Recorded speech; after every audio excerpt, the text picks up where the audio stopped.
Voilà, Laurence, c'est maintenant le moment d'ouvrir le palmarès 2019 de ces trophées de l'agriculture, cette troisième édition, cette édition 2019. 11 trophées vont venir récompenser 11 initiatives, 11 savoir-faire, 11 innovations, mais aussi 11 acteurs du monde agricole qui œuvrent chaque jour pour créer des richesses, pour créer des emplois, pour nous nourrir, Christophe Barbier l'a dit, pour dessiner nos paysages et pour donner une identité finalement à ce département.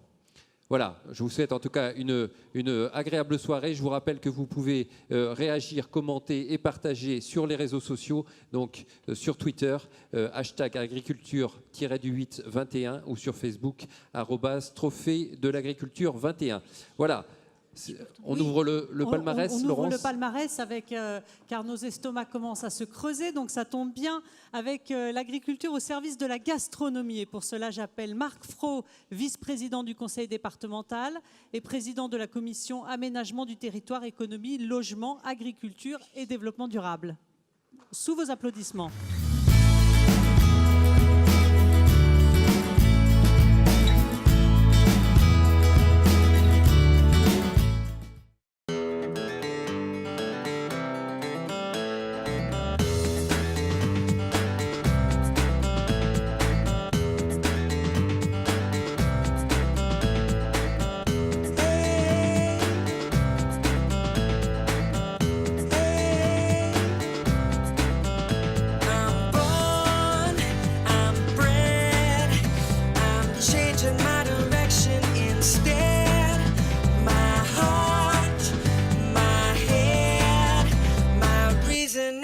Complicated.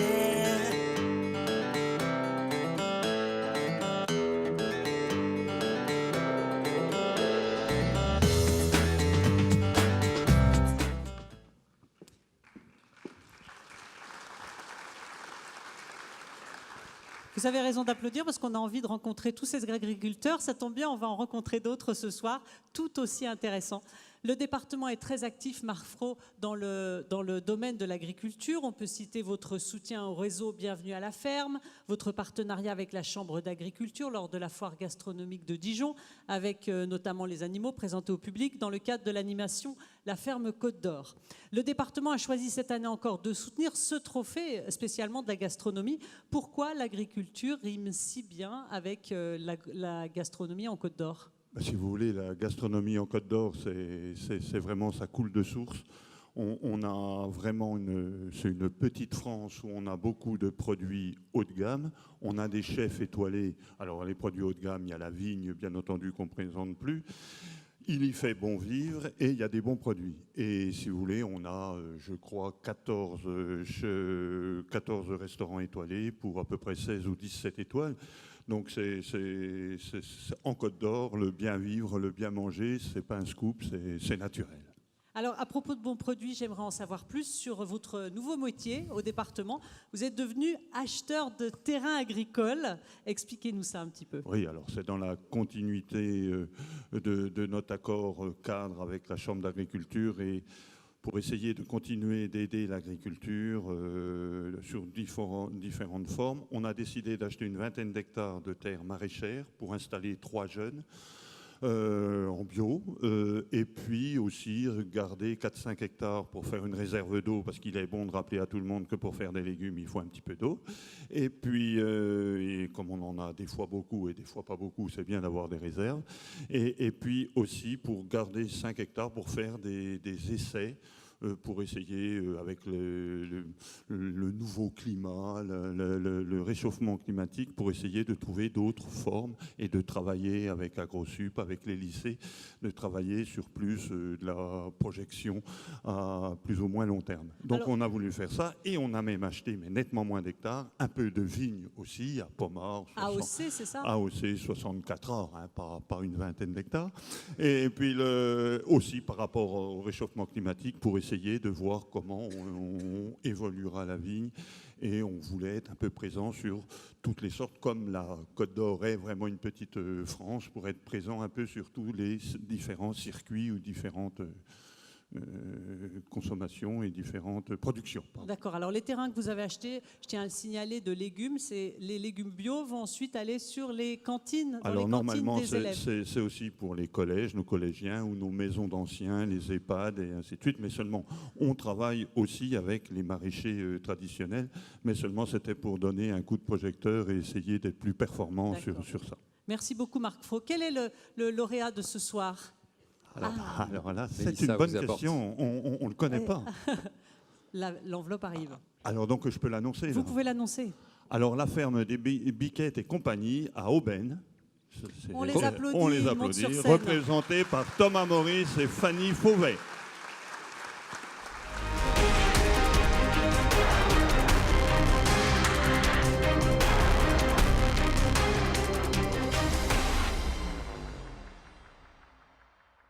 Je suis Thomas Maurice, donc chèvrier fromager pour la ferme Biquette et compagnie, avec ma femme et conjointe collaboratrice Fanny. On élève 40 chèvres et on fait du fromage en agriculture biologique sur les arrière-côtes de Beaune, sur un modèle paysan. Nous, on fabrique du fromage fermier. Donc tout d'abord, ça veut dire que notre fromage est fait à la ferme. On trait donc tous les matins nos chèvres. On ajoute au lait donc, des ferments et de la présure pour en faire, selon ce qu'on souhaite, des fromages lactiques ou des tomes. On vend tous nos fromages en vente directe à travers des AMAP, des marchés de producteurs et également des restaurants. Et parmi ces restaurants, on a la chance et l'honneur de travailler avec des établissements et des chefs très renommés de la région, étoilés pour certains. On peut vous applaudir encore. Fanny Fauvet, Thomas Maurice, bravo pour ce trophée. Depuis combien de temps êtes-vous installé, peut-être Fanny Fauvet, si vous pouvez, ou Thomas, peu importe. Donc on s'est installé en 2013, donc on a construit notre ferme de A à Z. On a eu nos premières chèvres en 2011, on n'était pas du monde agricole. Et à un moment donné, on s'est décidé de se lancer dans l'aventure agricole pour concrétiser des convictions écologiques assez affirmées, on va dire. Et pourquoi les chèvres? Pourquoi avoir choisi les chèvres? C'est une question à laquelle j'ai du mal à répondre. C'était quelque chose de très évident au moment où on s'est décidé d'aller dans l'agriculture. C'était les chèvres et c'était pas autre chose. Maintenant, avec le recul, plus je les observe, plus voilà, on se rend compte vraiment de l'intelligence de ces chèvres, le côté un peu sauvage, encore un peu chamois, bouquetin. Enfin, c'est un animal qui est assez passionnant, qui peut rendre très fou parfois. C'est vraiment péter les plombs. Mais voilà, c'est un animal qui est vraiment très intéressant. Et puis le fromage de chèvre, voilà, c'est quelque chose qu'on aime bien. Ouais. Voilà. Alors, Fanny Fauvet, comment avez-vous réussi à vous faire connaître auprès de chefs? Thomas Maurice en parlait. Comment est-ce que vous avez réussi à faire reconnaître vos produits et puis les faire adopter? Eh ben, en fait, ça a commencé, on a eu la chance de commencer au tout début avec Laurent Peugeot du Charlemagne, donc, qui est installé où? Qui est installé à Pernon-Vergelès, qui était donc étoilé une étoile, enfin qui avait une étoile. Et après, ça a été un petit peu au culot. Laurent nous a donné sa confiance, donc après, ça a permis aussi de prendre confiance en nous et d'aller frapper aux portes des autres établissements. Tous les chefs, en plus, ont eu la gentillesse de faire le déplacement, de venir voir notre ferme, de visiter.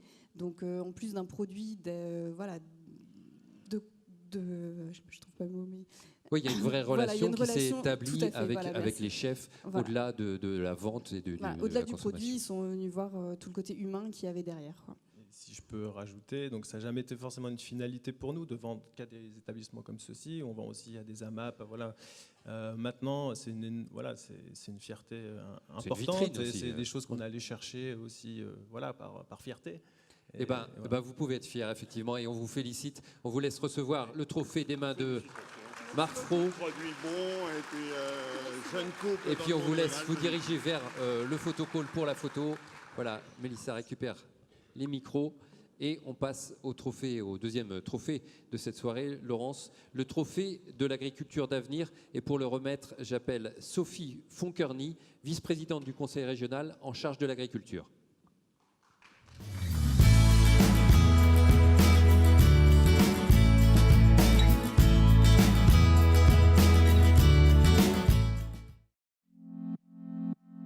Pour la première fois depuis très longtemps, peut-être depuis les débuts de l'humanité, l'agriculteur, le paysan, n'est plus reconnu pour ce qu'il était. Il y a une crise de confiance vis-à-vis des agriculteurs, une crise qui n'est pas saine quand on connaît les efforts de tous ces paysans pour maintenir leurs exploitations, pour protéger aussi l'environnement à travers leurs exploitations. C'est pour cela que la région a décidé de lancer une campagne de communication, l'agriculture par cœur, parce que nous aimons nos agriculteurs.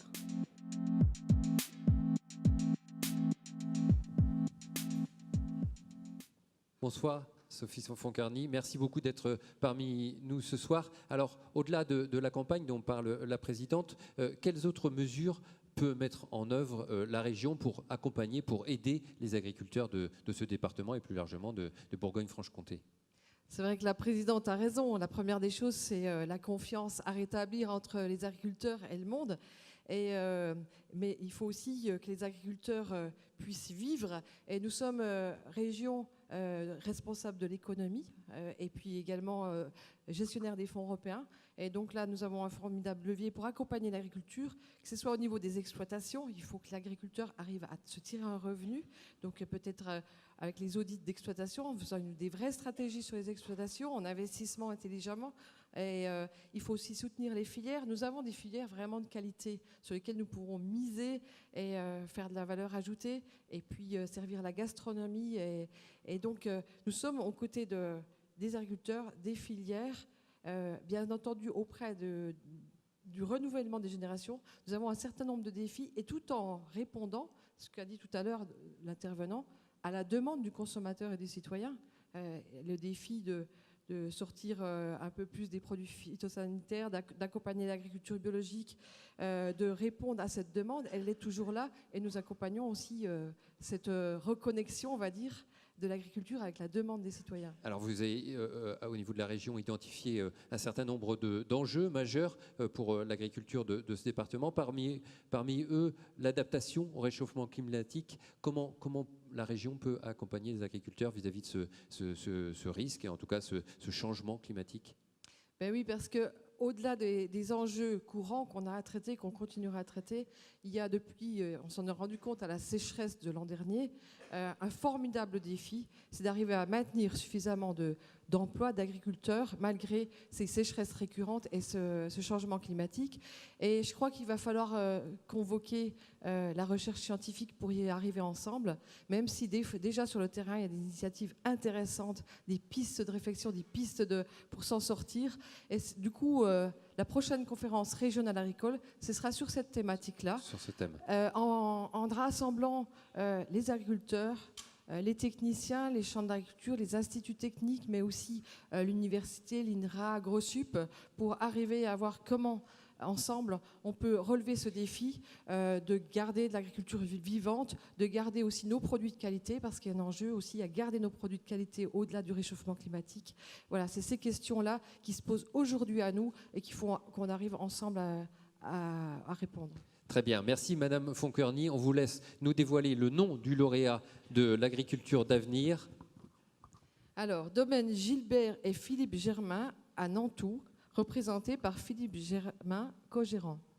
Qu'on accueille tout de suite.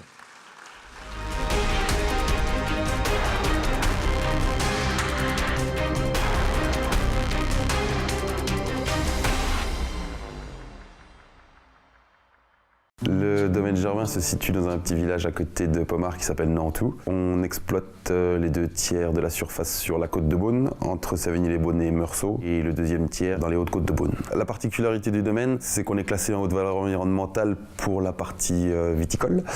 Et puis, pour ce qui est de la partie vin, on s'est tourné, on a choisi l'option bioprotection avec notre œnologue, qui est une manière de réduire les intrants, surtout l'intrant sulfite, SO2. Donc cette bioprotection nous permet de réduire de manière significative l'utilisation de ce produit, tout en conservant une qualité des vins irréprochable. On aura tendance, j'espère, à produire des vins de plus en plus accessibles, de plus en plus gourmands, tout en gardant la notion de terroir propre à la Bourgogne. Bonsoir Philippe Germain, on peut l'applaudir. Bonsoir. Alors votre optique, c'est de réduire en effet les intrants phytosanitaires de façon significative en supprimant désherbants, insecticides. Est-ce que ça paye en termes de rendement et en termes d'image ? En termes de rendement, ça paye tout à fait. Hein. Les rendements n'ont quasiment pas bougé. On y a vu ces 2 dernières années avec les beaux rendements que l'on a fait. En termes d'image, oui, parce que c'est demandé de plus en plus par le consommateur et puis par nous-mêmes, hein, pour notre santé et puis pour l'environnement aussi. Alors, ne soyez pas trop modeste, vous avez eu quelques récompenses. Nous avons eu la chance aussi de recevoir ces dernières années de nombreuses récompenses. On a été médaillés au concours agricole de Paris, plusieurs médailles d'or. On a eu plusieurs médailles d'or au concours régional, et puis au Féminalise, et puis au Taste Vinage du Clos Vougeot. Oui. Alors, vous dites dans la vidéo que vous voulez rendre les vins plus accessibles. Accessibles à quel niveau? Au niveau prix, à quel niveau? Au niveau prix, au niveau palais, tout est regardé par le consommateur. C'est vrai que le consommateur regarde déjà en premier le porte-monnaie, donc notre objectif c'est de rester quand même compétitif. Et puis le palais, bien sûr, offrir du plaisir à nos clients. Merci beaucoup Philippe Germain. Je vous laisse recevoir votre prix. On peut l'applaudir bien fort. Merci beaucoup. Et je vous laisse passer tous les deux à la photo en rendant vos micros en partant. Et on passe tout de suite au trophée suivant, c'est le trophée de l'agriculture intergénérationnelle. Effectivement, Laurence, et pour le remettre, j'appelle sur scène Annie Viraud, présidente du district Bourgogne-Champagne du Crédit Mutuel.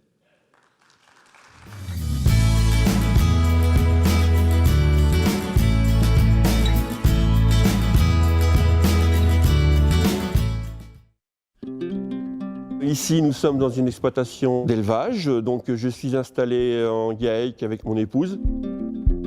Je m'appelle Angéline Potia, je suis chargée d'affaires agri au sein de la caisse Crédit Mutuel Auxois Sud. Nous entretenons une relation de partenariat et de proximité avec Monsieur Doyer afin de l'accompagner au mieux dans ses projets. L'exploitation a évolué au fil du temps. Le Crédit Mutuel a toujours été là pour m'accompagner dans tous mes besoins. Le dialogue passe très bien et ce sont des gens qui savent étudier des dossiers. Le Crédit Mutuel a été très important pour moi, surtout au niveau de l'installation. Une banque, la banque dans l'agriculture, c'est le premier partenariat. S'il n'y a pas une relation de confiance avec votre banque, ça ne peut pas fonctionner. Bonsoir Annie Viraud. Bonsoir. Alors, vous allez remettre dans quelques instants le trophée de l'agriculture intergénérationnelle. Que peut faire une banque pour accompagner, pour faciliter la transmission d'une exploitation agricole entre agriculteurs? Le problème, quand l'exploitant veut remettre, entre guillemets, c'est que c'est le poids du foncier qui pose problème. Et les capitaux à transmettre sont de plus en plus importants. Donc c'est quand même une problématique dans la transmission. Donc nous, au Crédit Mutuel, on a des chargés de clientèle qui accompagnent l'exploitant dans toute sa vie professionnelle. Donc le chargé de clientèle, il a tout l'historique. Et nous, Crédit Mutuel, en fait, nos origines sont des origines agricoles. Donc nous, l'agriculture, on connaît. On a même beaucoup d'élus bénévoles qui sont des agriculteurs au sein de nos conseils. Donc à un moment donné, le chargé de clientèle peut apporter un regard et surtout le conseil. Et ça, c'est précieux.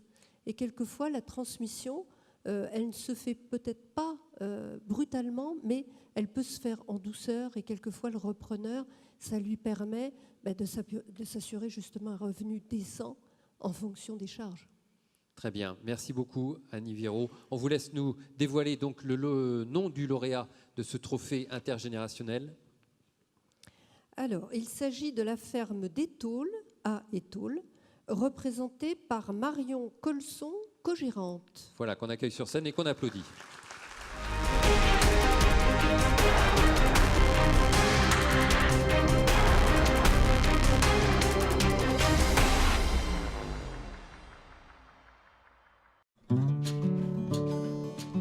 Je suis installée depuis à peu près 2 ans donc, sur l'exploitation familiale, sur la ferme d'Étaules. Donc on fait des céréales, on a aussi une partie élevage donc avec un atelier au vin des brebis en Racile de France, un atelier porcin donc mis en place au moment de l'installation, donc élevage sur paille et plein air pour une partie et en développement. et donc un atelier découpe, transformation et vente directe à la ferme. C'est vrai que le fil conducteur de notre exploitation, ça a toujours été la diversification, et ça, au fil des générations, ça s'est mis en place. Aujourd'hui, voilà, il y a un labo de transformation, il y a de la vente directe, mais voilà, c'est grâce au travail des générations précédentes et puis aujourd'hui du travail de chacun des associés.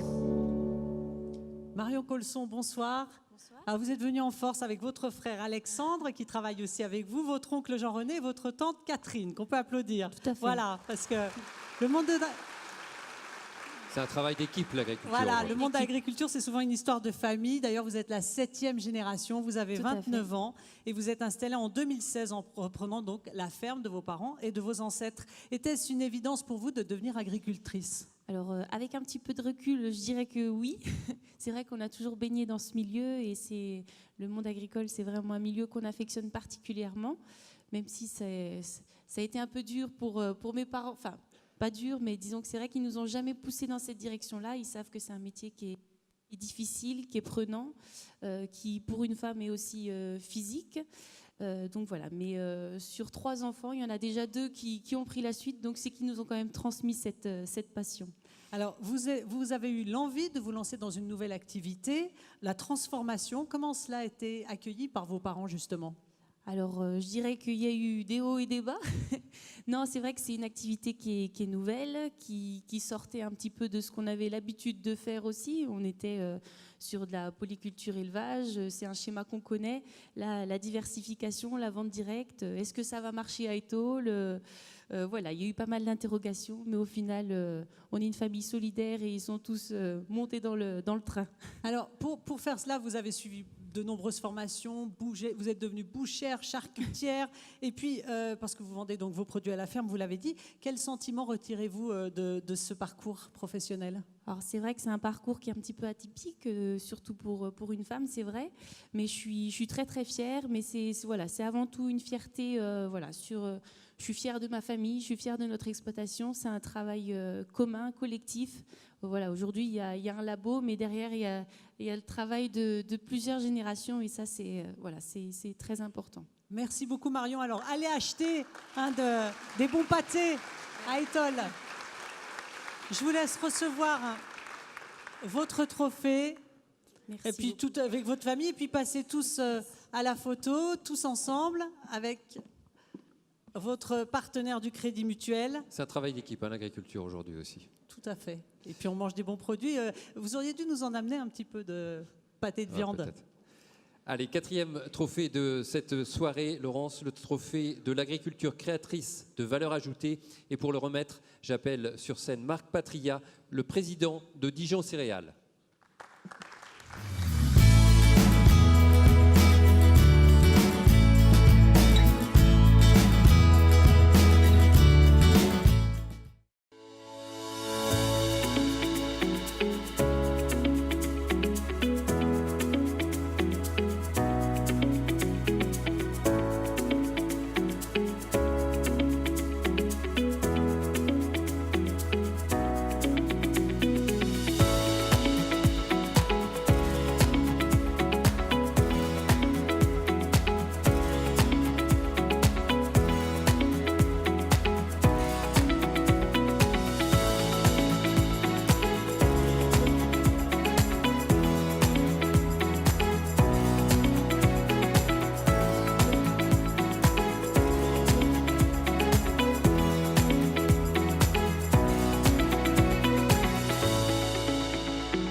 Bonsoir Marc Patria. Bonsoir. Alors, dites-nous un petit peu quel est le poids de la production céréalière de la Côte d'Or quand on regarde l'ensemble de la production française. Le poids de la céréalière Côte d'Or, je parlerai plutôt de la région Bourgogne-Franche-Comté parce que, comme vous l'avez remarqué dans la description de Dijon Céréales, on parle beaucoup de Bourgogne-Franche-Comté parce qu'on essaie aujourd'hui de créer une agriculture de Bourgogne-Franche-Comté et ça n'a pas d'intérêt pour avoir une région productrice. Alors, la région Bourgogne-Franche-Comté est la 4e région productrice de céréales en France. Donc c'est vraiment une région céréalière. C'est une région céréalière, mais c'est surtout une région agricole, céréalière oui, mais de production très diversifiée, comme disait le président de la Chambre, comme d'autres l'ont dit, en vin, en viande, en céréales et d'autres produits, en légumes aussi, pour partie. Et le signe principal de la région Bourgogne et de la Côte d'Or en particulier, c'est surtout l'attachement à une qualité exceptionnelle, je dirais. Et aujourd'hui, l'agriculture est pratiquée par des agriculteurs, bien évidemment, mais qui savent, qui connaissent et qui savent faire leur métier comme il se doit et comme il se faut. Entre autres, on peut reconnaître aujourd'hui, et c'est reconnu mondialement, que l'agriculture française est la plus durable au monde aujourd'hui. Alors vous allez c'est pas tous les jours qu'on le dit, mais il faut le dire. Il faut le dire, c'est vrai. C'est mieux en le disant. Vous allez remettre le trophée de l'agriculture créatrice de valeur ajoutée. On a vu à travers votre clip que Dijon Céréales ajoutait de la valeur justement à sa production. Est-ce que ce n'est pas la clé de la réussite pour l'agriculture de demain? C'est transformer elle-même, vendre elle-même? Alors, l'agriculture, la coopérative, c'est le prolongement de l'agriculteur. Donc, je considère l'agriculture, bien évidemment. Mais on obéit à des marchés, des lois de marché, je veux dire. Et l'agriculteur, chaque agriculteur en France ne peut pas vendre lui-même sa production. À un moment, il y a des phénomènes de mise en marché, des phénomènes d'adaptation au marché. Alors, il y a de la place pour tout le monde. Pour chaque agriculture, chaque différenciation. Chacun peut se différencier. D'aucuns le font, on le prouve ce soir. Mais après, la masse agricole ne peut pas faire la même chose tout le temps, si vous voulez. Et c'est pour ça que vous existez, justement. C'est pour ça qu'on existe. Mais n'oubliez pas que nous sommes que la création des agriculteurs pour les producteurs, pour justement essayer, on n'arrive pas toujours, à trouver de la valeur ajoutée. La valeur ajoutée, c'est ce qui crée le revenu de l'agriculteur, d'ailleurs, quand même. Et aujourd'hui, c'est un peu compliqué, mais je ne désespère pas sur l'avenir qu'on trouve des voies et des moyens pour trouver de la valeur ajoutée, justement. Et la qualité en est. Allez, on vous laisse nous dévoiler un bel exemple, justement, d'agriculteurs qui ajoutent de la valeur ajoutée. AgroDGF à Saint-Julien, représenté par Yoël Garot, Julien Dumont et Julien Fouché, co-gérants de l'entreprise. Qu'on peut applaudir.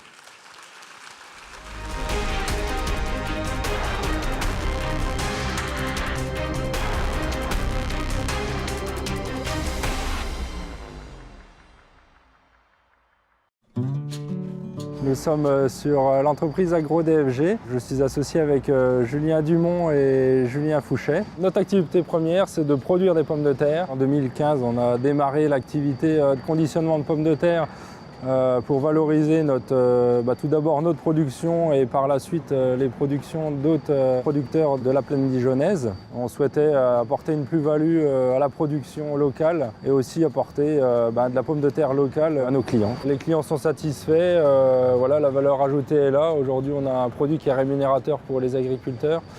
Et notre but, c'est de développer d'autres gammes de légumes dans les années à venir. Voilà.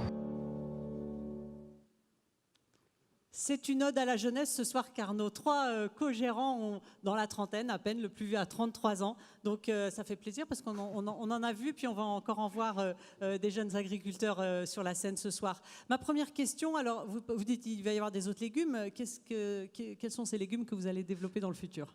Bonsoir. Donc le prochain légume que nous allons développer dans notre gamme, ce sera la carotte. Okay. Voilà. Alors, on a un peu une demande qui est croissante sur ce produit-là auprès de nos clients. Voilà. Bon, vous nous parlerez mieux de la carotte la prochaine fois. On va se concentrer sur les pommes de terre cette fois. Vous êtes le seul producteur en Côte d'Or à conditionner à grande échelle des pommes de terre. C'est cela? Oui. Voilà. On est seul producteur conditionneur. Dijon Céréales, eux, ont une activité de conditionnement de légumes par le biais de la coopérative. Et nous sommes les seuls indépendants. Voilà. Alors vous avez combien d'hectares de pommes de terre vous-même que vous produisez? Nous produisons 20 hectares de pommes de terre sur notre exploitation. Et la part des pommes de terre venues de l'extérieur, c'est à peu près?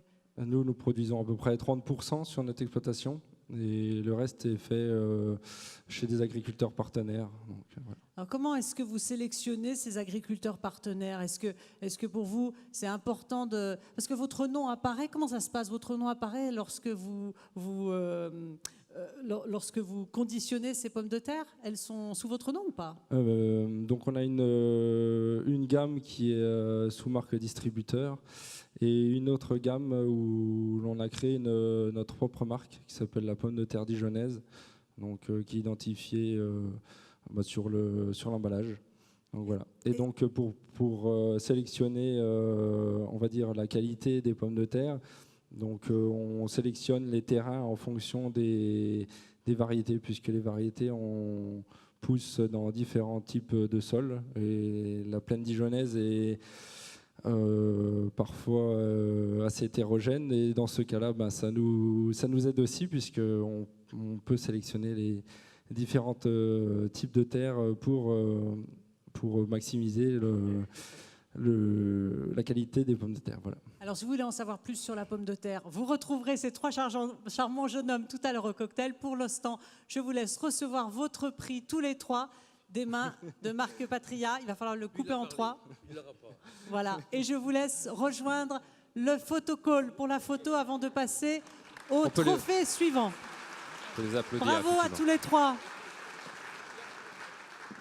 Voilà, le trophée suivant, le trophée de l'agriculture pédagogique. Et pour le remettre, j'appelle sur scène Philippe Delain, le président de la fromagerie Delain.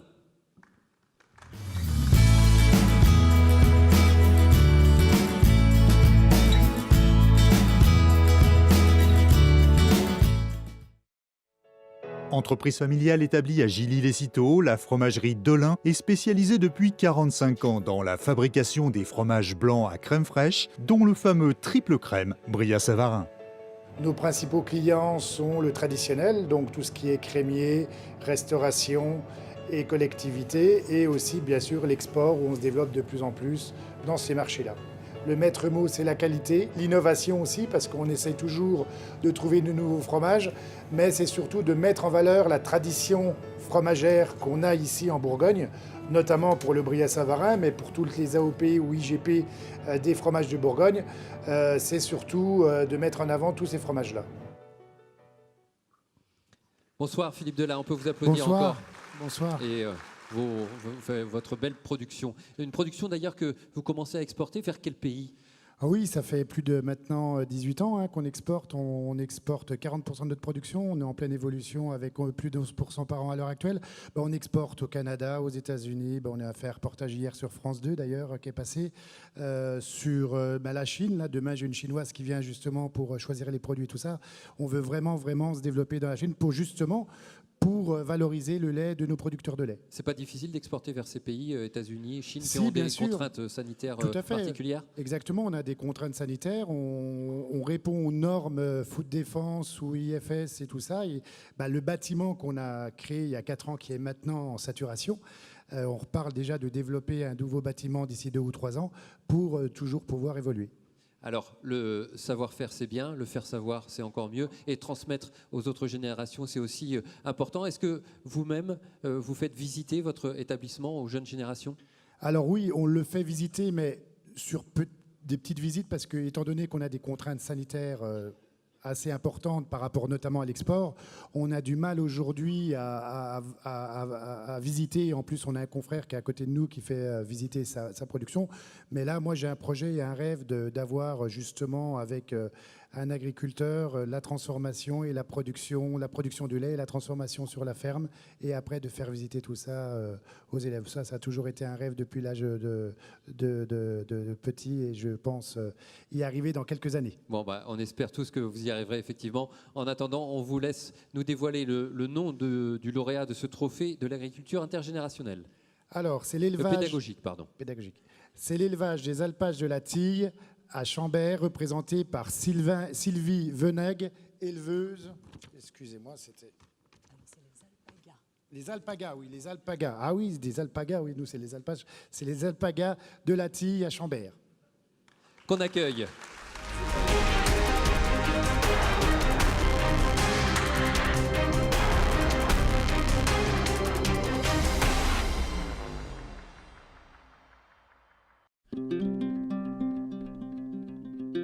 J'ai toujours rêvé de faire de l'élevage, j'ai toujours eu des animaux. Et en fait, j'ai vraiment craqué quand j'ai découvert les alpagas. Donc j'ai eu ce projet maintenant, il y a maintenant 16 ans. Je travaille un petit peu la filière laine, mais comme je ne suis pas artisan, je sélectionne plus les alpagas pour qu'il y ait de la superbe laine. Mais par contre, je ne fais pas la transfo moi-même. Je me doutais que comme c'est des animaux très faciles à caresser, très dociles. Dès l'installation, j'ai prévu une partie accueil d'enfants en moyenne depuis 2004, donc j'ai reçu 20 à 30 classes par an. Et donc c'est des activités concentrées sur mai juin. Et en mai juin, je surveille les naissances, donc je suis bloquée à la ferme. Et donc c'est vraiment compatible avec l'accueil d'enfants en même temps. Sylvie Venag, bonsoir. Bonsoir.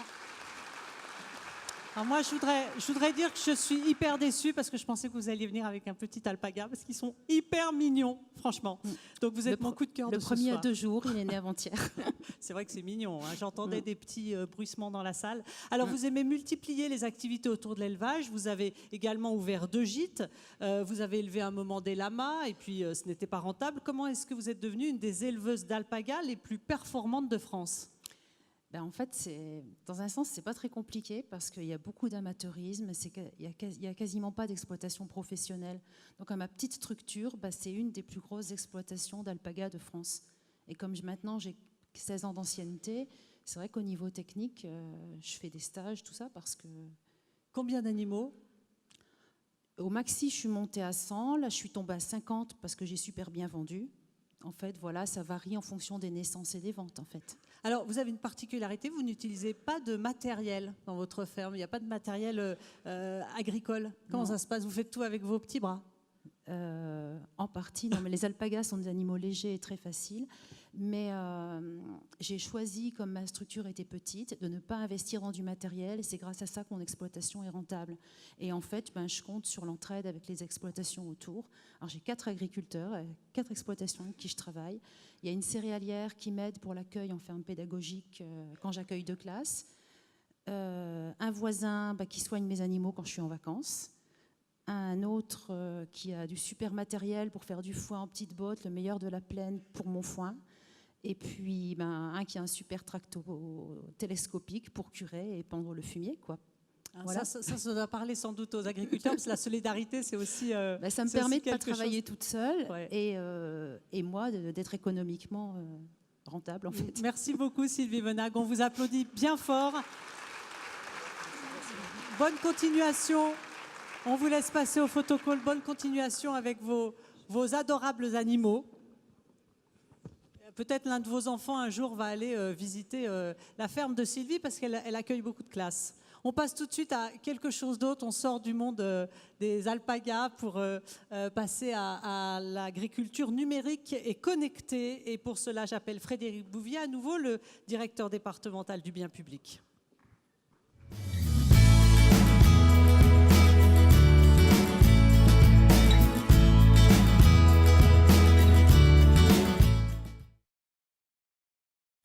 Média de référence en Côte d'Or, le Bien Public propose quotidiennement des informations détaillées et décryptées.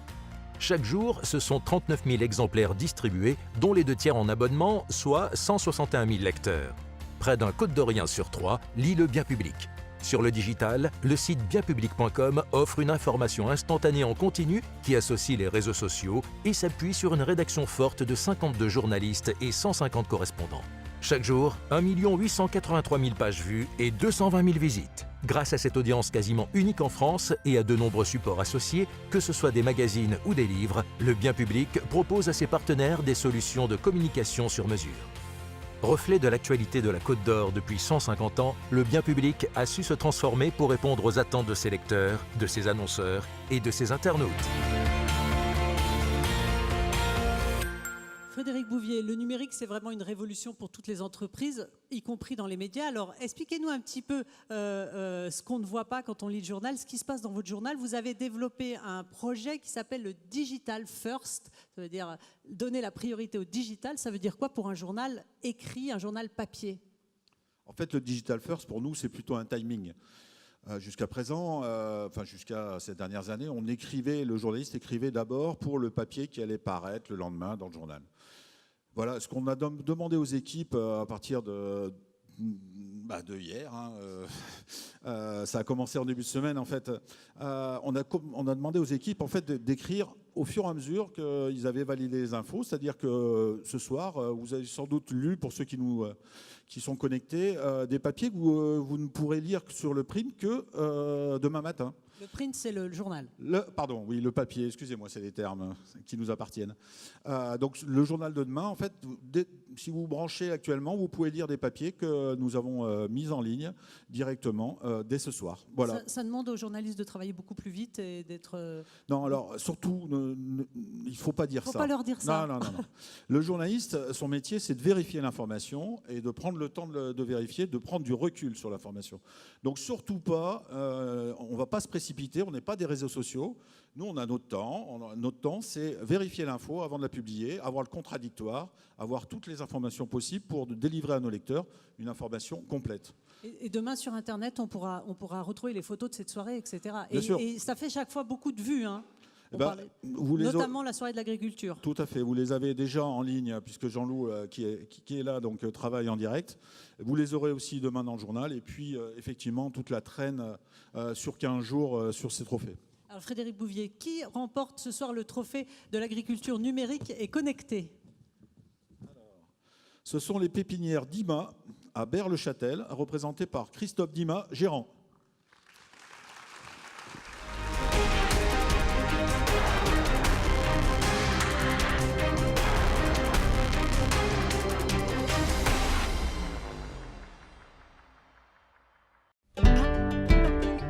Je me présente, je m'appelle Christophe Dima, je suis pépiniériste à Berre-le-Châtel, les pépinières Dima. On est installé ici à Berre-le-Châtel depuis 1997. Donc on a développé nous une spécialité sur notre exploitation qui est la production de rosiers, avec l'idée de produire des rosiers qui sont complètement adaptés au terroir bourguignon. Dès le départ, on a créé en 2009 un site internet avec l'idée qu'il soit marchand.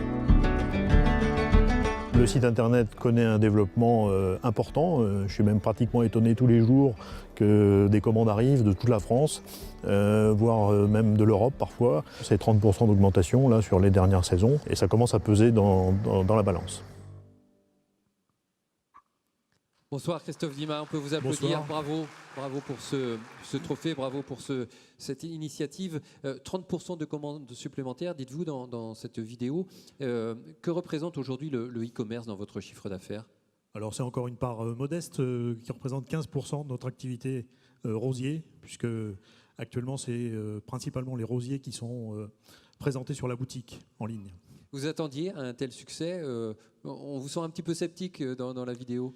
Je ne suis pas vraiment sceptique, je suis étonné, parce qu'on parlait tout à l'heure de l'idée que d'un petit coin du terroir bourguignon, eh bien, on arrive à toucher en fait, l'ensemble de la France, voire même un petit peu de l'Europe, parce que parfois ça nous arrive d'avoir des commandes de pays européens. Voilà, c'est étonnant. Hier, une commande qui arrive sur notre site, qui venait du Tarn-et-Garonne. Bon, voilà, une petite dame qui nous commande des rosiers, sans doute attirée par notre message, le discours d'un rosier totalement adapté au terroir bourguignon.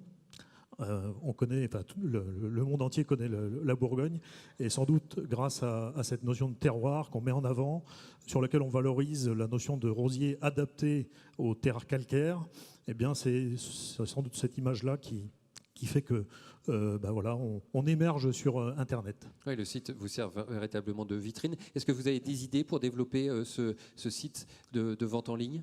Alors bien sûr, oui, des idées, on en a plein. Là, pour l'instant, on est en train de compléter notre offre grâce à l'arrivée des rosiers en pot, puisque jusqu'à présent, on était sur une gamme de rosiers en racines nues. Rosier en pot, ça c'est sur lequel on travaille actuellement, et puis d'autres perspectives avec des arbustes à petits fruits. Là aussi, ça porte bien l'image de la Bourgogne. Le cassis noir de Bourgogne est un bon porteur de l'image de Bourgogne.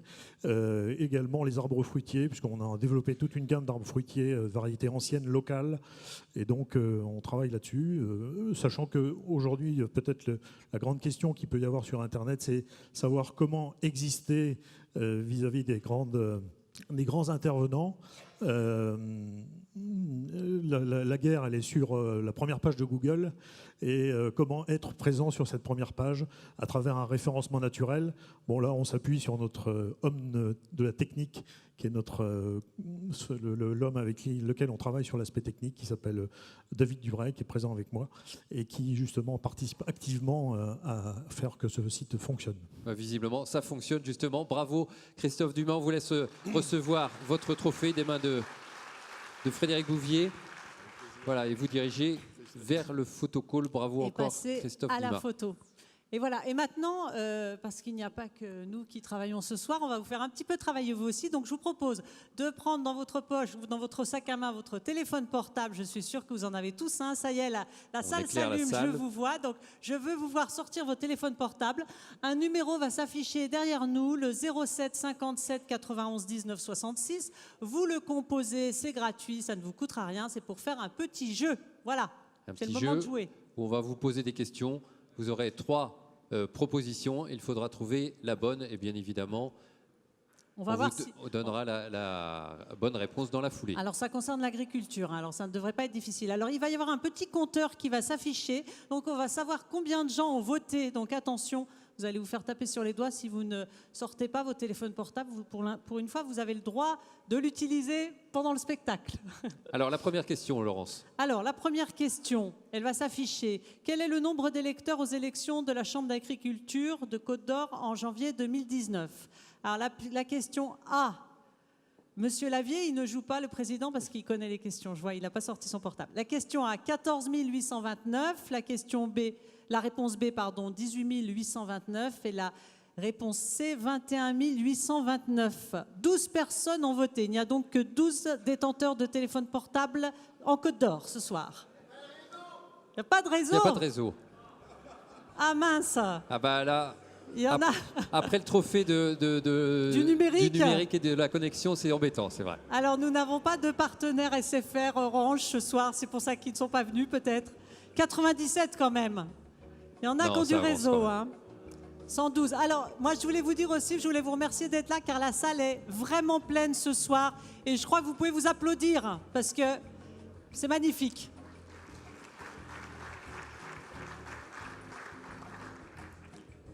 « 125 personnes. Ah non, ça progresse encore.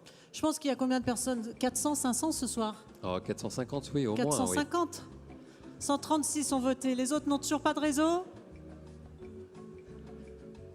Allez, on va bientôt. On attend 150 et on donne la réponse. Parfait.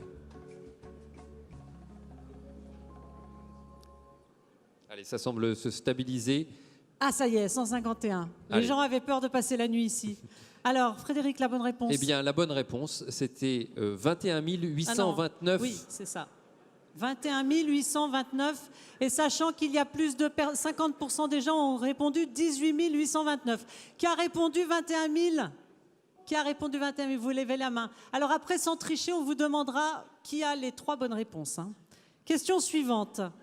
Quel est le nombre d'exploitations produisant au moins un produit sous SICO, signe officiel de l'identification de la qualité et de l'origine en Côte d'Or, au dernier recensement? 1308, 1708, 1908. Est-ce que vous auriez su répondre, Laurence? J'avoue que je ne sais même pas ce que c'est un SICO, mais je vais me faire expliquer après.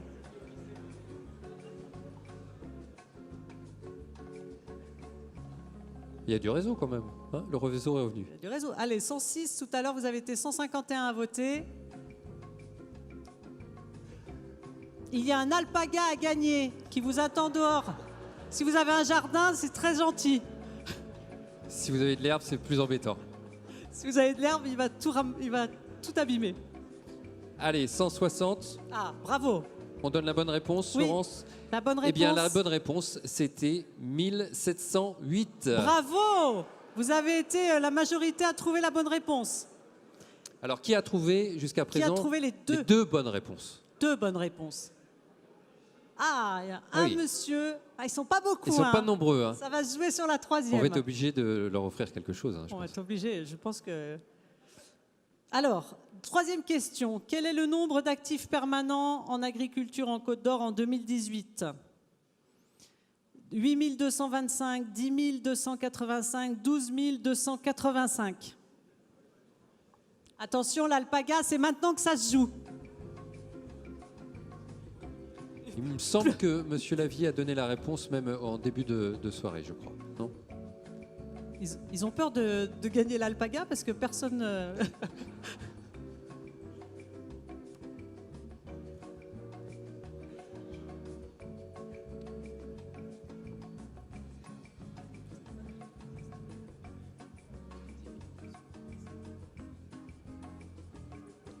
Allez, encore un petit effort, on est à 147 votes. Ça s'arrête là. Allez, voilà, 157. On va donner la bonne réponse. La bonne réponse, c'était de nouveau la réponse B, 10 285. Et vous êtes seulement 22%. Alors, qui a répondu aux 3 réponses? Juste. Ah, un monsieur là-bas. Bravo, on l'applaudit. Levez-vous qu'on vous voit. Ah, là-bas aussi. Bravo. Ah, le monsieur aussi a répondu. Ah, c'était pas facile. Hein. Deux personnes ont trouvé les 3 bonnes réponses. Bravo, bravo. Excellent. Alors on passe, c'est fini le jeu. On va éteindre à nouveau la salle. Et on va passer au trophée suivant, le trophée de l'agriculture performante et autonome. Et pour cela, j'appelle les responsables de Clé Énergie et de Waltefogle, Luc Courty, gérant de Clé Énergie avec Bastien Ménage, son directeur, et Didier Canac, le directeur général de Waltefogle.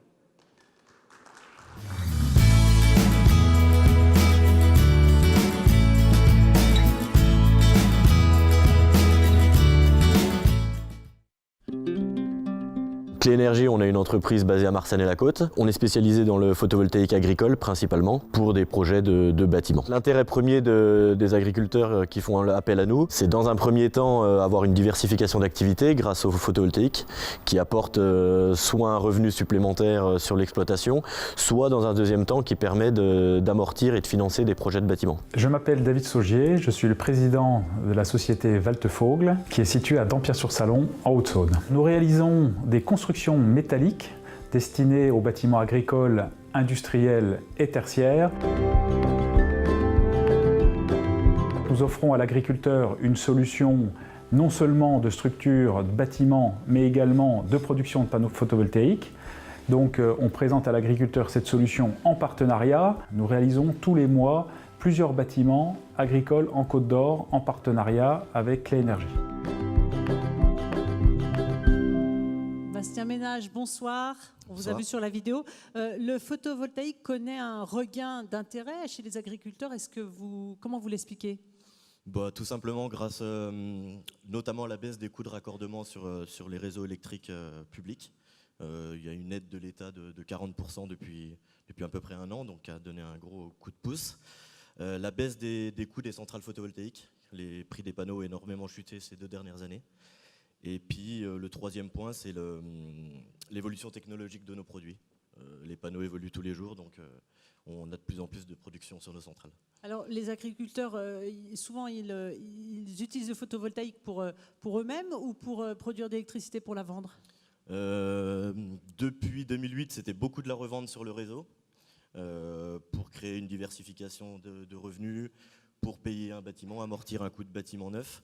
Et de plus en plus, on a de la demande sur l'autoconsommation pour réduire des factures d'électricité, mais pour que ça soit rentable, il faut avoir quand même de grosses consommations. Alors pourquoi Clé Énergie s'est associée à Waltefogle? Tout simplement parce que Waltefogle, c'est une entreprise qui est reconnue sur le marché. Ils sont porteurs dans l'univers de la charpente. Et puis nous, c'est un gage de qualité et de sérieux pour nos clients. Alors Didier Canac, quels sont les avantages des réalisations que vous proposez aux agriculteurs?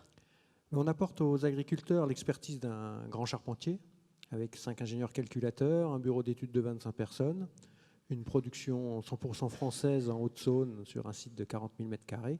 Ça nous permet de maîtriser les bâtiments de grande portée, les portes de grande hauteur, des porteuses de 18 à 24 mètres pour satisfaire tous les besoins de nos clients. Quel est le plus grand bâtiment que vous avez réalisé en Côte d'Or, vous savez? En Côte d'Or, c'est difficile. On a fait la fromagerie de l'Ain, qui est quand même un très beau bâtiment, qui est proche de l'agriculture. En Côte d'Or, on fait beaucoup de bâtiments 100 kg avec Clé Énergie, qui correspond bien aux besoins des agriculteurs en stockage dans la région. Alors, quel intérêt économique vous avez eu, vous aussi, à vous associer à Clé Énergie?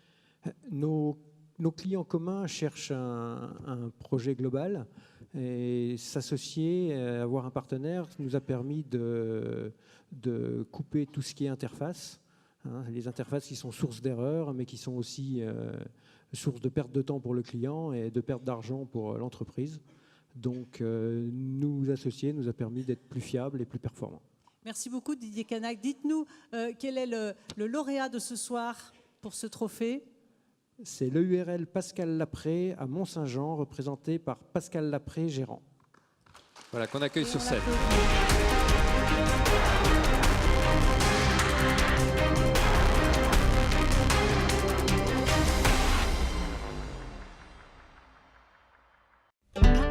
Bien, bonjour, je m'appelle donc Pascal Lapré. Alors qu'est-ce qu'on fait ici? Donc on élève des canards, on élève également des moutons et on fait un peu de céréales. On produit et on transforme tout chez nous. Nous, on a la chance de pouvoir valoriser nos produits. Donc ça fait 30 ans qu'on fait ça et donc aujourd'hui, on a quand même créé quelques emplois. Notre philosophie, c'est de se faire plaisir en travaillant, se lever le matin en éprouvant quand même du bonheur d'aller faire notre boulot et de prouver que c'est viable de transformer ces produits, parce que nous, ça fait plus de 30 ans qu'on fait ça, et sur des exploitations à taille humaine.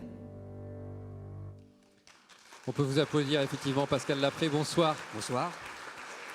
Alors, dans la petite vidéo qu'on vient de voir, vous dites que vous avez créé des emplois. Combien avez-vous créé d'emplois? Eh bien, aujourd'hui, chez nous, il y a environ une dizaine de personnes qui travaillent à temps complet ou des gens qui sont en complément. Donc, ça nous a permis quand même de redynamiser notre village. C'est ce qu'on voulait. C'était déjà vivre de notre production et de pouvoir prouver aussi que dans les petits villages, on pouvait recréer de l'emploi et ramener de la dynamique dans nos villages. Mettez-nous l'eau à la bouche. Quelles sont les préparations que vous réalisez sur votre exploitation? Alors on transforme bien sûr tout le canard, mais aussi on fait des transformations d'agneau, parce qu'aujourd'hui l'agneau c'était un produit qu'on avait du mal à valoriser. Donc en le transformant en plat cuisiné, ça nous a permis de valoriser nos agneaux et grâce à ça, donc maintenir notre troupe de moutons sur l'exploitation. Alors moi j'ai ressenti une certaine forme de bonheur à pratiquer votre métier. Vous considérez, c'est un luxe pour vous dans l'agriculture aujourd'hui, voire même dans la société, de connaître ce bonheur en pratiquant votre métier? Oui, bien sûr que c'est un luxe parce que, comme je vous le disais, se lever le matin et se faire plaisir en allant bosser, c'est quand même agréable. Et puis de dire sur une structure à taille humaine, de pouvoir créer des emplois. Je pense que dans l'avenir, enfin même aujourd'hui, les grosses structures en agriculture devront être conservées, elles se développeront, mais c'est peut-être pas elles qui créeront de l'emploi dans nos villages. Justement, en créant des niches, comme on a eu la chance de pouvoir créer cette niche, là on pourra recréer de l'emploi et ramener du monde dans nos villages, rouvrir des écoles et faire vivre du monde, comme disait tout à l'heure M. Barbier. Et c'est pour ça que vous plaidez d'ailleurs pour un partage de la surface agricole davantage entre exploitations. Oui, tout à fait. Je finis là-dessus parce qu'aujourd'hui, sur notre exploitation, donc, j'ai laissé quelques hectares pour installer une chèvrière. Et aujourd'hui, j'ai débloqué encore 1,5 hectare de ma PAC pour installer une maraîchère sur notre village. Et aujourd'hui, je pense qu'il y a des grosses structures agricoles aujourd'hui qui disent qu'il n'y a plus de jeunes qui s'installent, mais si elles pouvaient quelquefois laisser un petit morceau de leur ferme pour installer un jeune, peut-être qu'on pourrait rouvrir certaines écoles, une épicerie et ramener du monde dans les villages. Eh bien, le message est lancé. Bravo. En tout cas, Pascal Lapré, on vous laisse. On vous laisse recevoir votre trophée, vous dirigez vers le photocall. Bravo encore. Et on passe au trophée suivant, Frédéric, le trophée de l'agriculture de proximité. Et tout à fait, Laurence. Et pour le remettre, j'appelle sur scène Anelo Yanouzi, directeur régional de Bourgogne-Champagne du Crédit Mutuel.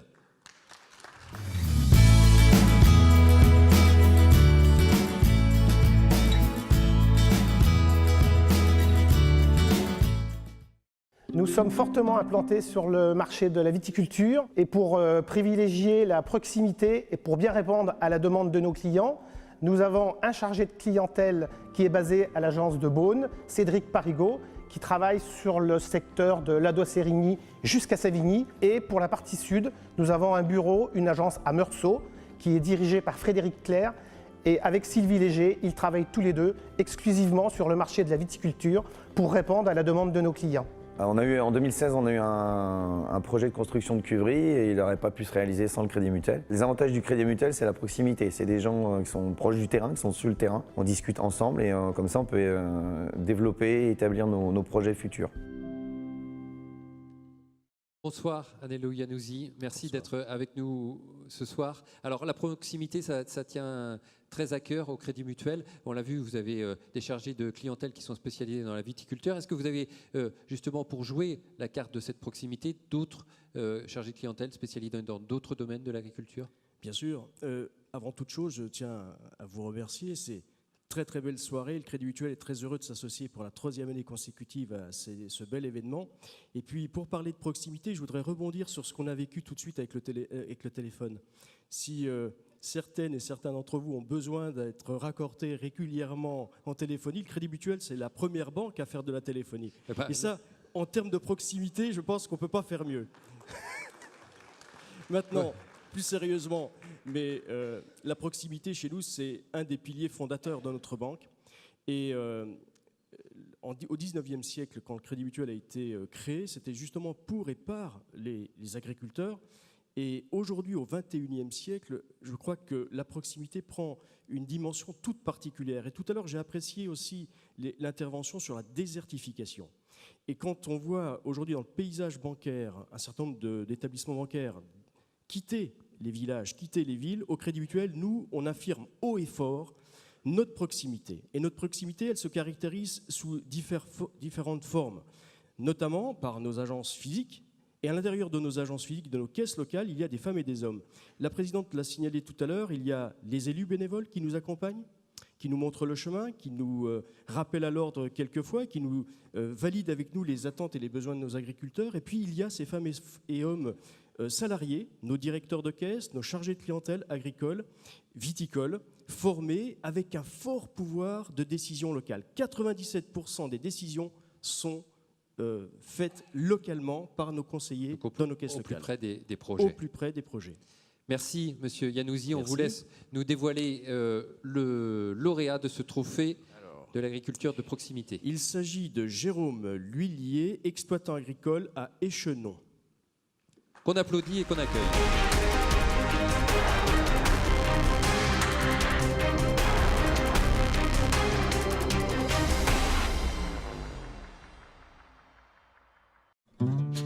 Je suis exploitant agricole à Échenon. On produit des céréales et des légumes. Les céréales, c'est simple, c'est colza, blé, orge, soja. Et les légumes, on fait une trentaine de produits, donc qui va du radis, salade, chou-fleur, tomates, aubergines, poivrons. La vente s'effectue 2 matins par semaine et on a notre petit bébé sous exploitation qui est un distributeur automatique qui est là depuis à peu près 1 an et demi. Pour nous, c'est un très bon investissement parce qu'il nous permet d'avoir entre guillemets une vendeuse 24 heures sur 24, 7 jours sur 7.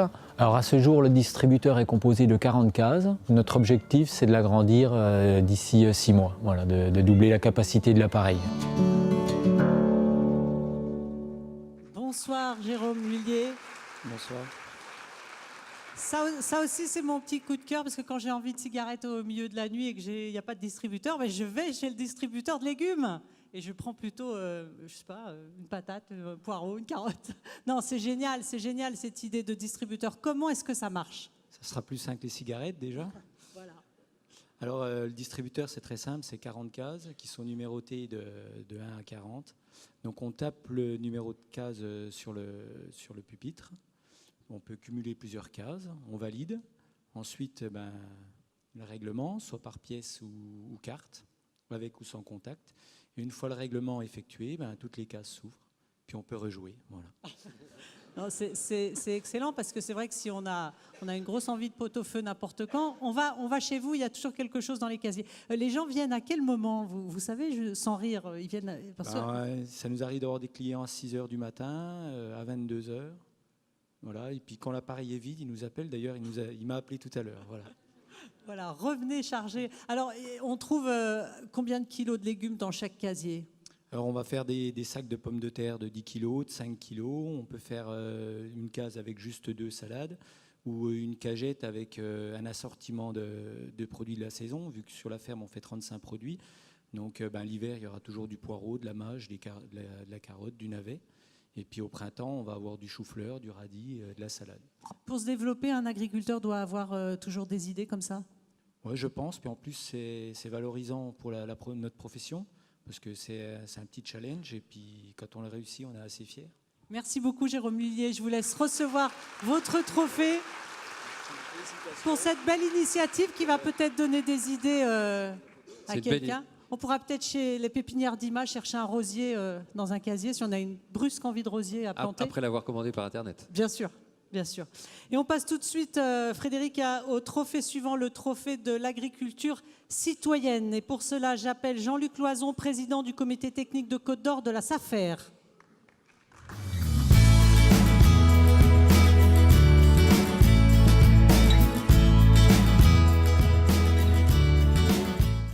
La ville de Dijon souhaitait rétablir des surfaces de vignes sur son territoire. Donc un partenariat équitable s'est établi entre Dijon, la SAFER Bourgogne et la Chambre d'agriculture. Les viticulteurs intéressés posent une candidature suite aux publicités. Le comité technique de la SAFER, où autour de 25 membres se réunissent pour choisir le ou les candidats les plus à même de répondre aux critères qui sont retenus. D'un côté, on avait une école. De l'autre côté, un chemin pédestre. Donc il a été important pour nous de bien positionner les agriculteurs bio à proximité de ces endroits où il y a possiblement du public qui passe.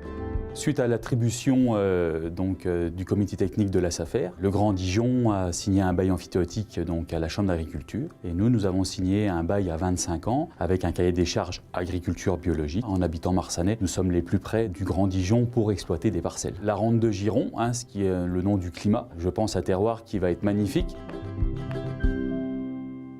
Jean-Luc Loison, bonsoir. Bonsoir. Alors, il y a quelques années, les terres agricoles en Bourgogne-Franche-Comté étaient parmi les moins chères de France. Ça met à la pression sur la SAFER. Est-ce que c'est toujours le cas? Vous avez toujours ce problème? Le prix des terres bas n'est pas un problème. Enfin, je ne pense pas que les gens dans la salle partagent cet avis.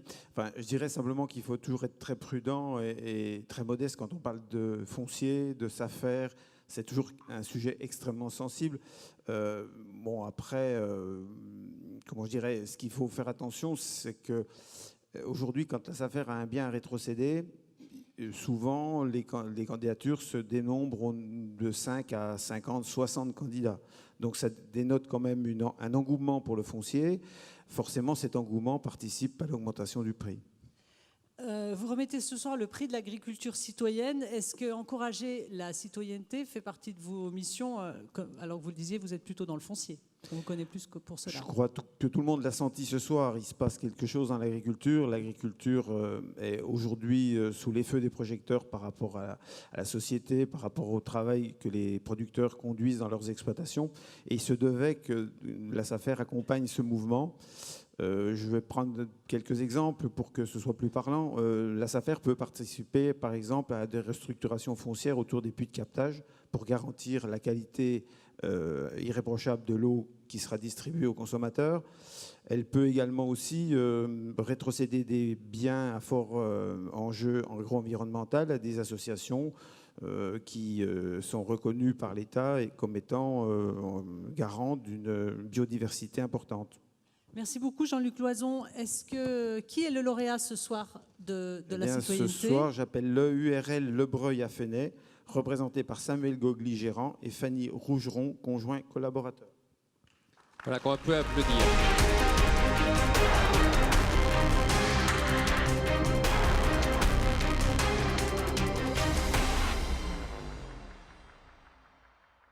Je m'appelle Samuel Gogli, je me suis installé en septembre 2011. J'ai repris une exploitation arcade familiale qui était céréalière et j'ai développé un atelier maraîchage en agriculture raisonnée. On a développé un projet sur la ferme de transformation qui est tous les légumes invendus ou un peu abîmés. Par exemple, au niveau des soupes, on fait des soupes de poireaux et des soupes de potimarron, donc avec des courges invendues, les poireaux qui n'ont pas été vendus de la semaine. Et au niveau des sorbets, on fait principalement sorbet de concombre et sorbet de courgettes. Tous nos légumes sont vendus en vente directe, donc on a un magasin qui se situe sur la ferme, à côté du champ de maraîchage pour être à côté de la libre cueillette. Également, dans ce magasin, on trouve des produits d'autres producteurs locaux. Nous avons même de la viande le week-end. Bonsoir, on peut encore vous applaudir, effectivement. Bonsoir Fanny Fougeron, bonsoir Samuel Gogli. Et bravo, bravo. Vous avez opté alors pour une agriculture raisonnée. Pourquoi, tout d'abord? Et puis, pourquoi ne pas avoir franchi le pas du bio, carrément? Alors, on a opté pour une agriculture raisonnée pour avoir des produits sains et adaptés à tout type de famille. Tout simplement, on n'est pas passé en agriculture bio, parce qu'on a un maraîcher bio qui est sur la même commune. D'accord, donc pour une question de situation sur le marché, vous avez préféré opter pour l'agriculture raisonnée. Alors, on a vu que vous vendiez vos produits sur votre exploitation. Moi, j'aimerais connaître un petit peu la nature de des contacts que vous avez avec votre clientèle, avec les consommateurs. Est-ce qu'ils sont curieux? Est-ce qu'ils vous posent des questions? Alors, on fait de la vente directe à la ferme, donc on a un magasin où on peut les recevoir.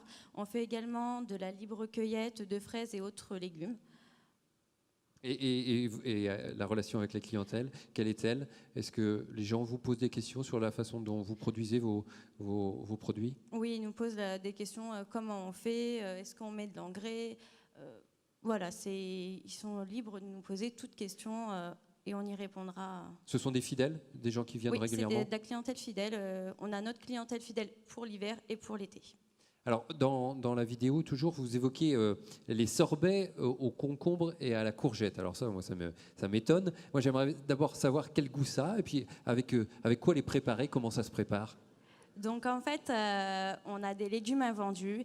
Je voyais le nombre le gaspillage qui était présent, et j'ai dit à Samuel, il faut qu'on fasse quelque chose. Mais ça m'est venu l'idée de faire des sorbets, donc j'ai récupéré le sorbet concombre qui est sucré, comme le sorbet courgette. Donc on peut venir les déguster directement à la ferme, c'est uniquement en vente à la ferme, et vous pouvez les déguster sur les portes ouvertes, également sur la nôtre qui sera du 24 au 26 mai prochain. Eh ben, c'est noté, le rendez-vous est pris. On viendra goûter vos sorbets et tous vos autres produits. On vous laisse recevoir votre trophée. Merci beaucoup. Bravo encore. Le concombre salé, ça a le même goût que le concombre sucré. C'était ça votre question, Frédéric? Parce que j'ai entendu quelques petits rires dans la salle quand vous demandiez le goût du sorbet à la courgette. On passe au trophée suivant, le trophée de l'agriculture, source d'énergie. Frédéric. Et pour le remettre, effectivement, j'appelle sur scène Jean-Luc Yemolo, le directeur départemental des territoires de Côte d'Or.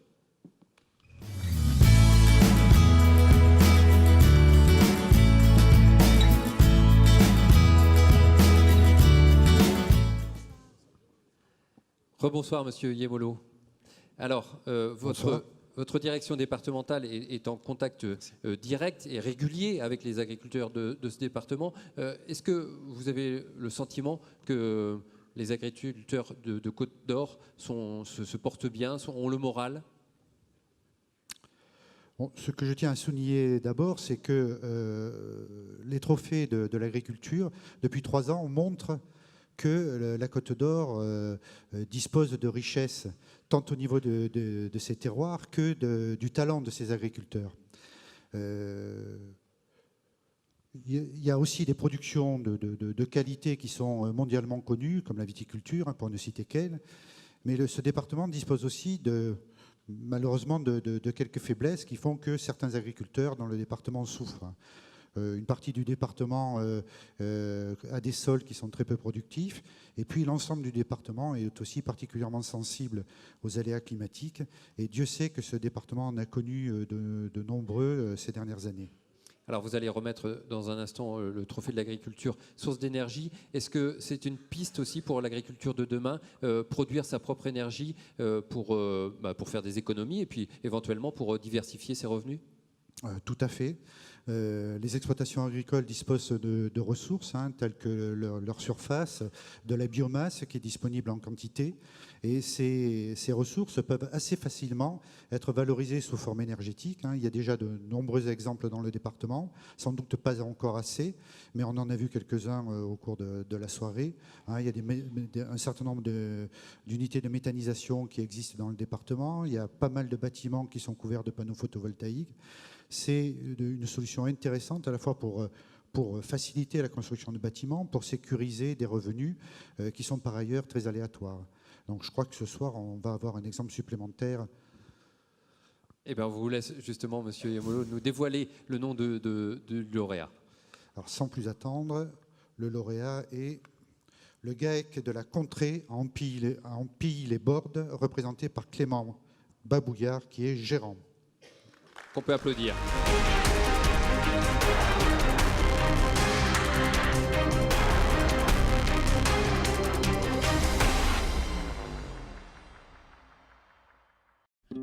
Je m'appelle Clément Babouillard, donc ici on est sur le GAEC de la Contrée, à Amply-les-Bordes, sur le canton de Baigneux-les-Juifs. Les bâtiments d'élevage qu'on avait sur l'exploitation étaient obsolètes et vieillissants.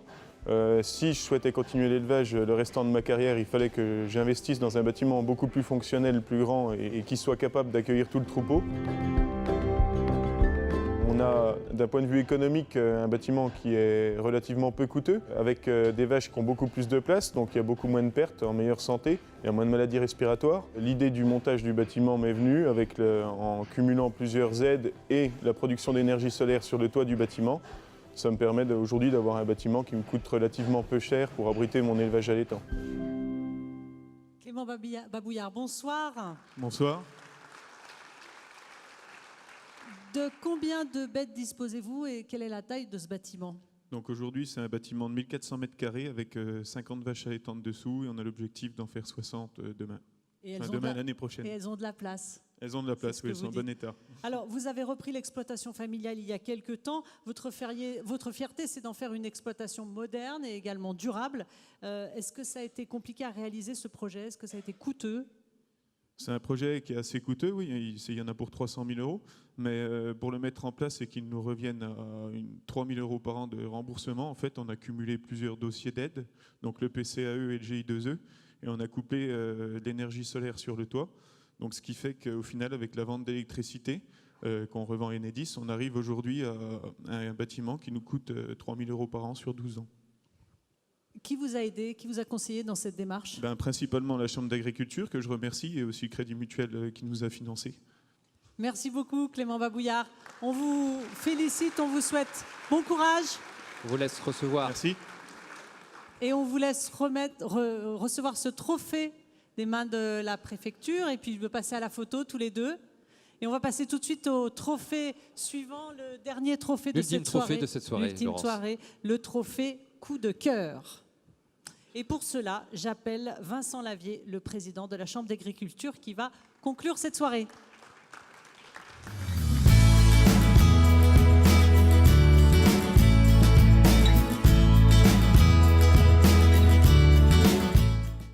La Chambre d'agriculture, elle a deux missions principales. La première, c'est de défendre les intérêts du monde agricole vis-à-vis des pouvoirs publics. Et la deuxième mission, qui pour nous est de loin la plus importante, c'est d'accompagner les agriculteurs tout au long de leur carrière professionnelle dans le développement et puis la maîtrise, je dirais, technique de leur exploitation. À l'aube de cette nouvelle mandature, nous avons décidé, les élus, d'articuler notre action autour de trois grandes thématiques. La première, c'est tout ce qui tourne autour de la résilience des systèmes d'exploitation, à la fois via une entrée économique, parce qu'il faut aussi qu'on crée du revenu sur les exploitations, mais aussi vis-à-vis des aléas climatiques. Ensuite, il y a un deuxième grand volet qui concerne le renouvellement des générations, parce que c'est quelque chose qui est extrêmement important pour l'avenir de nos territoires et de l'agriculture qui s'y trouve. Notre troisième axe de travail consistera à recréer un vrai lien entre l'agriculture et la société, et faire en sorte aussi que notre agriculture, nos systèmes d'exploitation soient le plus durables possible.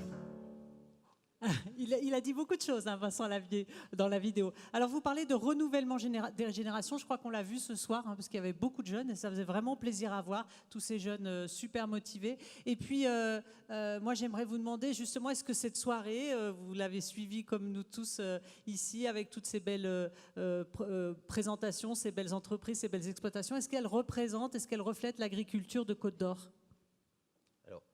Pas complètement. Effectivement, c'est des choses qui pourraient éventuellement pouvoir nous être reprochées.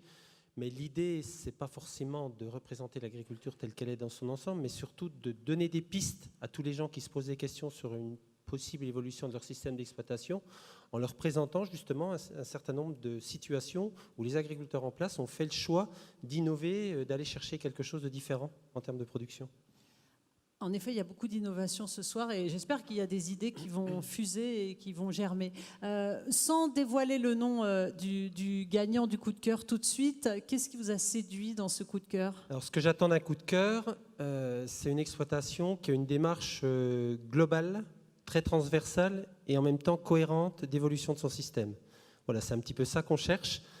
Et puis, alors je ne sais pas si j'ai le droit de dévoiler le nom. Si. Dites-le. Je pense qu'on l'a trouvé et moi, ça me fait plaisir de mettre à l'honneur cette famille puisque c'est l'œuvre d'un investissement d'une famille au complet.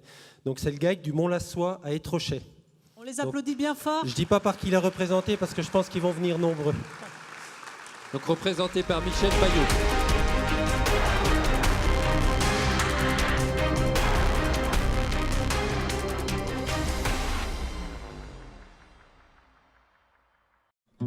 Je suis co-gérant du GAEC du Mont-Lassois. Notre ferme est située dans le nord châtillonnais. Notre exploitation est une ferme de polyculture élevage. Nos productions sur le GAEC du Mont-Lassois sont des céréales, mais aussi beaucoup de cultures fourragères pour adapter notre système bio à notre élevage laitier.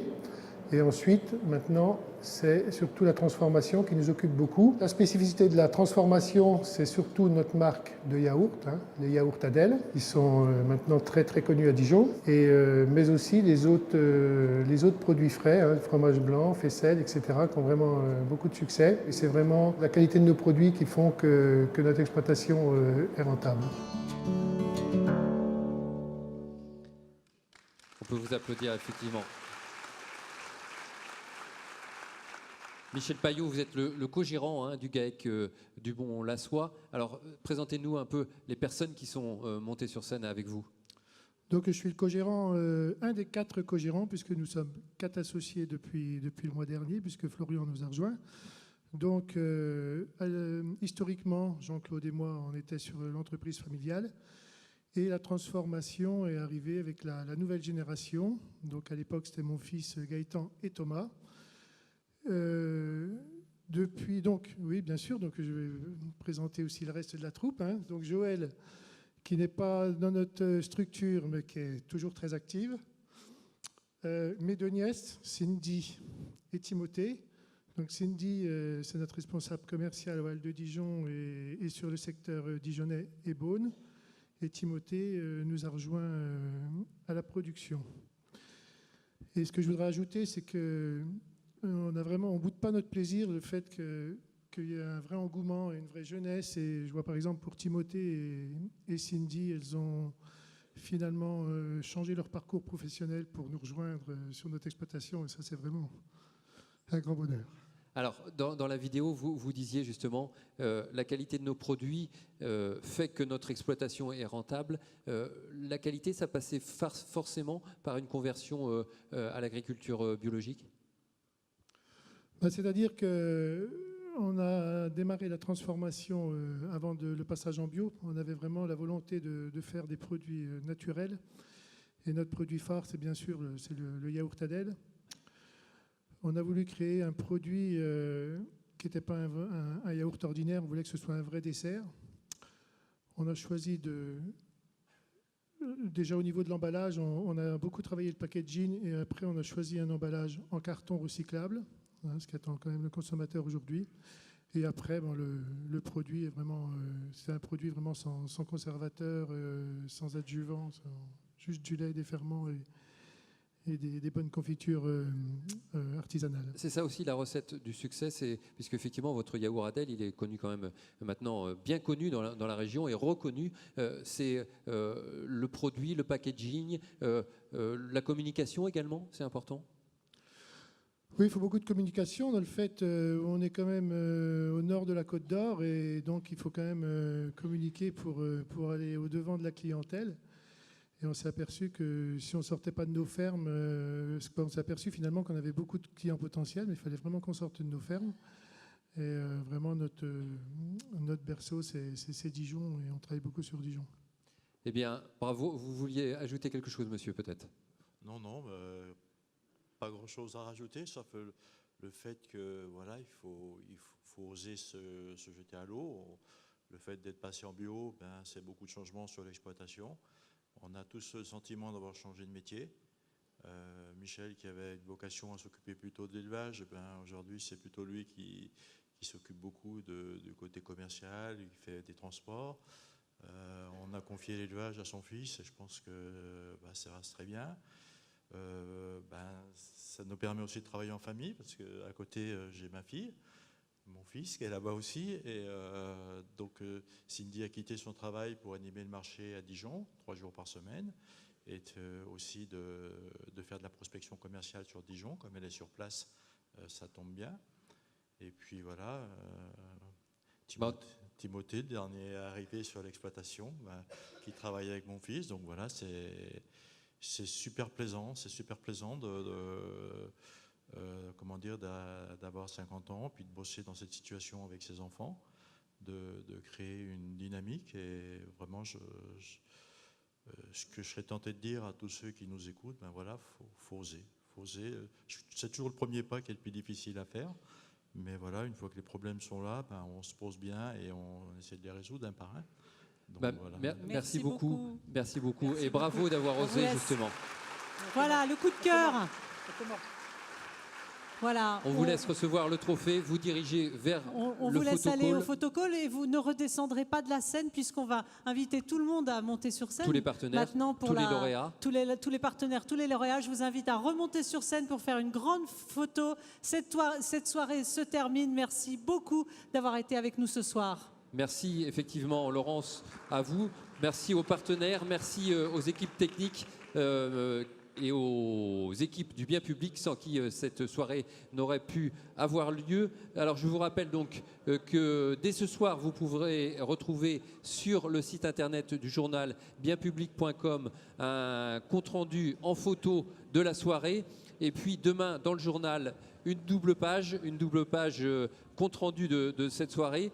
Samedi ce sera le supplément numérique et puis à partir de mardi, chaque jour à partir de mardi, sera réalisé sur une page complète le portrait d'un des deux lauréats de ce soir. Voilà, et puis tout de suite, on vous invite au cocktail. La soirée n'est pas terminée, voilà, Laurence. La soirée n'est pas terminée. À tout de suite au cocktail.